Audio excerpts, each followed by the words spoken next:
ढालियापाई जणी यही रथरे विराजमान करती बाबा बाबा लिंगराज को दर्शन करने आमर एठी 12 मासरे 3टा पीढ़ी की मंदिर तैयार करते बिंदुसागर हूँ तुलसी पत्र बेलपत्र लगे हुए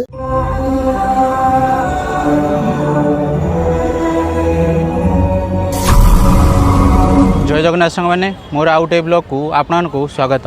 तो मुझे आज आसी पहुँची भुवनेश्वर सर्वपुरातन आउ प्रसिद्ध मंदिर बाबा लिंगराज मंदिर। चलते आज बुली देखा बाबा लिंगराज मंदिर आउ यही मंदिर किसी ऐतिहासिक कहानी तथ्य जानिबा। वीडियोटी को आपण मैंने आरंभ शेष जाए देखूँ। आपको केमती लगे मोर वीडियो कमेंट कर निश्चित जानवे।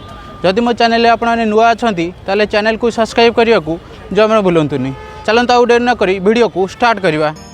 मंदिर मालिनी सहर भुवनेश्वर आउ यही सहर रही विभिन्न ऐतिहासिक पौराणिक आउ प्रसिद्ध मंदिर मान ता मध्यरु बाबा लिंगराज मंदिर होउची अन्यतम। यही मंदिर भुवनेश्वर रेलवे स्टेशन ठारू 4 किलोमीटर आउ बरमुंडा बस स्टैंड ठारू मात्र 8 किलोमीटर दूर रे अवस्थित। लिंगराज मंदिर होउची शिवं को समर्पित एक पूर्वाभिमुखी मंदिर आउ यही मंदिर को 1100 शताब्दी रे सोमवंशी राजवंश द्वारा निर्माण करा जायतिला। यही मंदिर उच्चता 180 फुट बा 55 मीटर। यही मंदिर देवता बाबा लिंगराज हरि और हर रूप रे आउ तांको पत्नी माँ पार्वती गिरिजा बा अन्नपूर्णा भाव रे पूजा पाउछंती। यही मंदिर कलिंग शैली रे निर्माण करा जायछि।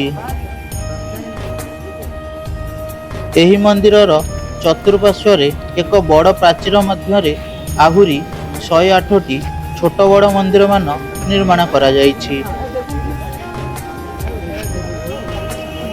यही मंदिर मुख्य पर्व होउची महाशिवरात्रि जागर आउ ता सहित जलाभिषेक रुद्राभिषेक संक्रांति भली धार्मिक पूजा पर्व अनुष्ठित हुए एवं प्रतिवर्ष अशोकाष्टमी रे बाबांकर रुकुणा रथ यात्रा अनुष्ठित हुए। बाबा लिंगराज मंदिर अण हिंदुओं प्रवेश निषेध तेणु मंदिर उत्तर पार्श्व रही एक टेम्पल व्यू पॉइंट बा दर्शन मंच सेठी को आसी भक्त माने लिंगराज बाबा मंदिर दर्शन करिपारिबे।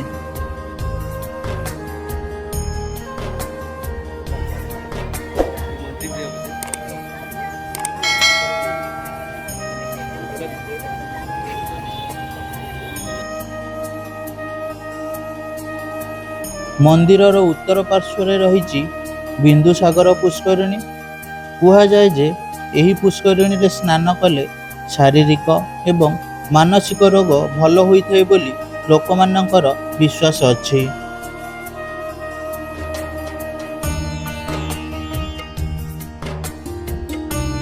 बाबा लिंगराज मंदिर सम्मुख रे आउ एक पुष्करिणी अछि जहार ना हेउची देवीपाद धरा पुष्करिणी। ये तो थिला मंदिर किछि ऐतिहासिक कहानी। एबे चलते जिबा बाबा लिंगराज को दर्शन करिबा।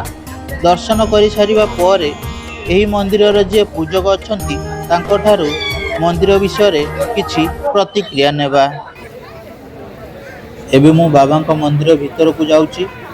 मंदिर भीतर जेहेतु फोन अलाउ नहीं तेणु दर्शन सारी आसी आपण मानकु बाबांकर अनुभूति विषय कहबी। आमर एठी 12 मासरे 14 पर्व अछि। छठ मध्य मुख्य होची महाशिवरात्रि अशोक अष्टमी देखा गले 12 मास 14 पर्व सब मुख्य। हाँ मुख्य जात अच्छी उपजात अच्छी 12टा। हाँ अक्षी तृतीया आमर जोटा कि बहुत जात अच्छी चलिकी जात को लेकिन रीतिकांति कराए।